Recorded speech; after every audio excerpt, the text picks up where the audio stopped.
PGD2000 has a 2-inch barrel and comes ready to drive posts up to 1 7/8 inches in diameter. It also comes with a 1-inch adapter sleeve that enables the driver to drive posts 3/4 inches to 1 inch in diameter. To prepare the adapter sleeve for use, install the sleeve pads into the pre-made indentations.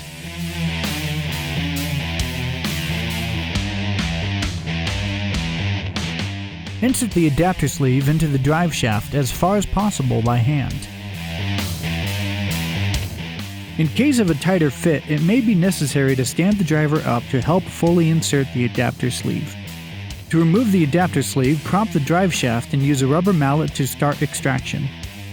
Completely remove the adapter sleeve by hand once loosened. For more information, visit TitanPostDrivers.com.